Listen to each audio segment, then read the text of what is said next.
Welcome back to my channel. তো অন্যবার আমি Bengali style chicken রান্না করি, বাট এইবারে একটু ডিফারেন্ট স্টাইল ট্রাই করছি। সেটা হচ্ছে বিহারি স্টাইল চিকেন কারি।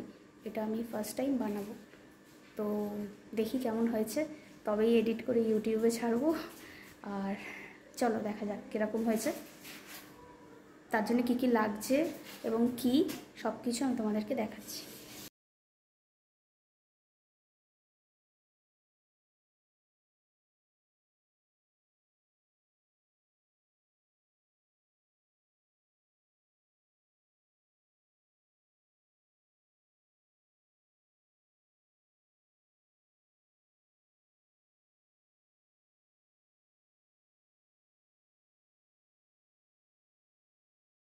আচ্ছা, এইগুলো হচ্ছে মশলা, গুঁড়ো মশলা আছে, আর এগুলো ফোড়ন আছে, যেগুলো হচ্ছে যাবে আমাদের চিকেন রান্নার জন্য। আর চিকেনটাকে তো আমি দেখিয়ে দিয়েছি, হলুদ আর নুন আর তেল দিয়ে ম্যারিনেশন করে রেখে দিয়েছি। আর এগুলো হচ্ছে গুঁড়ো মশলা যেগুলো যাবে। তো চলো দেখে নিই কী কী মশলা আছে। এখানে হচ্ছে লঙ্কা গুঁড়ো আছে, হলুদ গুঁড়ো আছে, ধনে গুঁড়ো আছে, এটা নুন, এখানে চিনি, এখানে হচ্ছে গোটা জিরে, লবঙ্গ, আর হচ্ছে এলাচ, আর এখানে হচ্ছে তেজপাতা, দারচিনি, শুকনো লঙ্কা, আর এখানে হচ্ছে ব্ল্যাক পেপার পাউডার, যেটা হচ্ছে মরিচ গুঁড়ো। এবার শুরু করবো রান্নাটা, চলো। নিয়ে নিয়েছি পেঁয়াজ, এটাকে স্লাইস করে কেটে নেব।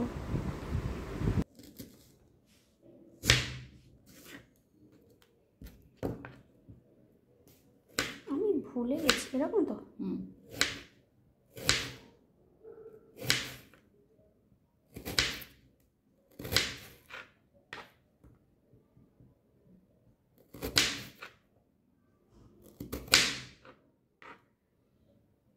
এখানে আমার পেঁয়াজ কাটা হয়ে গেছে।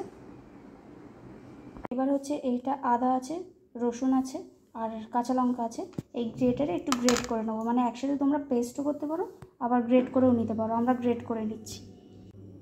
তো চলো বলে দিই ফাইনালি আমার কি কি লাগছে রান্নাটা করতে। এখানে হচ্ছে লঙ্কা বাটা আছে, এখানে হচ্ছে রসুন বাটা আছে, এখানে হচ্ছে আদা বাটা আছে। এগুলো বাটা মানে আমি গ্রেট করে নিয়েছি, বারবার বলছি, তোমরা চাইলে এগুলো বাটা মানে বেটেও নিতে পারো। এখানে হচ্ছে পেঁয়াজ কুচি আছে, আর এখানে হচ্ছে রসুন থেকে আমি 2-3 কোয়া নিয়ে নিয়েছি বাটতে, কারণ আমাদের মাংস এত বেশি নেই যে গোটা একটা রসুন পড়বে, তো সেটা পরিমাণ মতো তোমরা দিও। আর এখানে তো আমি প্রথমেই বলে দিয়েছি যে আমার গুঁড়ো মশলার মধ্যে কি কি আছে। এবার চলো রান্নাটা দেখে নিই যে কীভাবে হচ্ছে। আমরা কড়াইতে তেল দিয়ে নিয়েছি, এবার তেলে ফোড়নগুলো ছেড়ে দেবো। তেজপাতা, শুকনো লঙ্কা, যা যা ফোড়ন আছে সেগুলো ছেড়ে দেবো। তেজপাতা, শুকনো লঙ্কা, দারচিনি, তারপর যাচ্ছে এলাচ, এরপর যাবে গোটা জিরে আর লবঙ্গ, সব একসাথেই ছেড়ে দিয়েছি। একটু যেই ফোড়নটা হয়ে আসবে তখনই আমরা ছেড়ে দেবো পেঁয়াজগুলো, ঠিক আছে।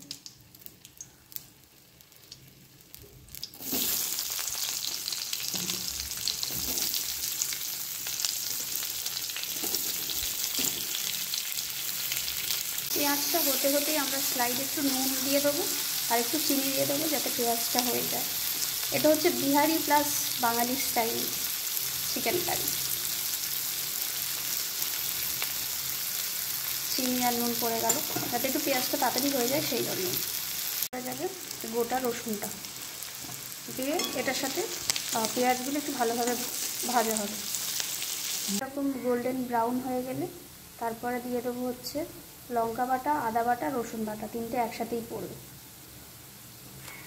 এটা গেল লঙ্কা বাটা, আদা বাটা, এই রসুন বাটা, আর হচ্ছে আদা বাটা, তিনটে একসাথেই পড়ে যাবে।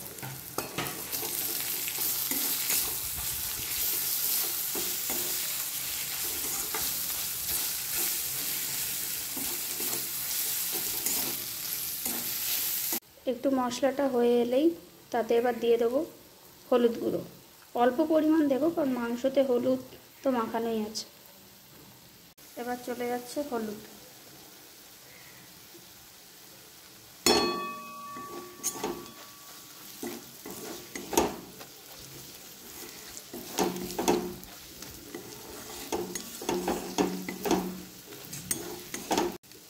এবার চলে যাচ্ছে হচ্ছে চিকেনটা, যেটা হলুদ, নুন আর তেল দিয়ে অলরেডি ম্যারিনেট করা আছে।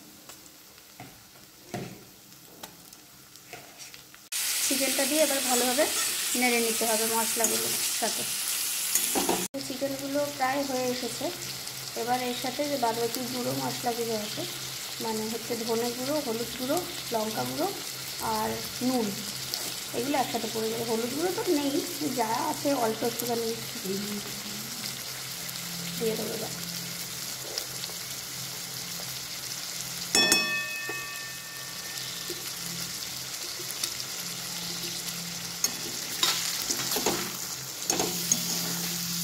ওগুলো দিয়ে ভালো করে একটু নেড়ে একটু জল দিয়ে দেবো।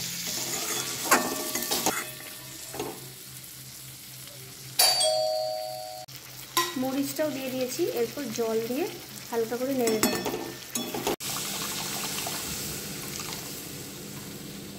মশলা আর জল দিয়ে কষার পর জিনিসটা এরকম হয়েছে।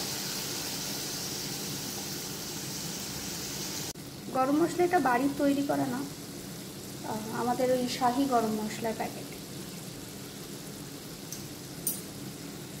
কারো যদি বাড়িতেও গরম মশলা তৈরি করা থাকে সেটাও দিতে পারো। আমাদের ওই প্যাকেট গরম মশলা শাহির, সেটা দিলাম। আমি স্লাইড জল দিয়ে দিয়েছি, এবার দিয়ে চাপা দিয়ে দেবো একটা থালা, যতক্ষণ না মাংসটা সিদ্ধ হচ্ছে। জল দিয়ে আমরা চাপা দিয়ে দিয়েছি আর আঁচটা একদম সিমে দিয়ে দিয়েছি। এবার মাংসটা সিদ্ধ হবে এতে। তো আবার মাংসটা এবার দেখে নেবো সিদ্ধ হয়েছে কিনা। মনে হচ্ছে হয়ে গেছে, এক্ষুনি ঢাকাটা খুললাম, এবার দেখে নিই তারপর দেখছি। তো আমার এখানে চিকেন হয়ে গেছে, দেখতেই পাচ্ছ লাল লাল, আর টেস্টও ভালো হয়েছে। আমি কেটে দেখলাম, মাংস সিদ্ধও হয়ে গেছে। এর ওপর দিয়ে আর কিছু যাবে না, এর ওপর দিয়ে শুধু ধনেপাতা দিয়ে দিলেই আমাদের চিকেন পুরো রেডি। আমি নামিয়ে ওপর দিয়ে ধনেপাতা একটু দিয়ে দিয়েছি। ভিডিওটি যদি ভালো লাগে লাইক, শেয়ার, একটা সাবস্ক্রাইব করে দিও, আর বাড়িতে ডেফিনেটলি ট্রাই করে জানিও কীরকম হয়েছে। Thanks for watching.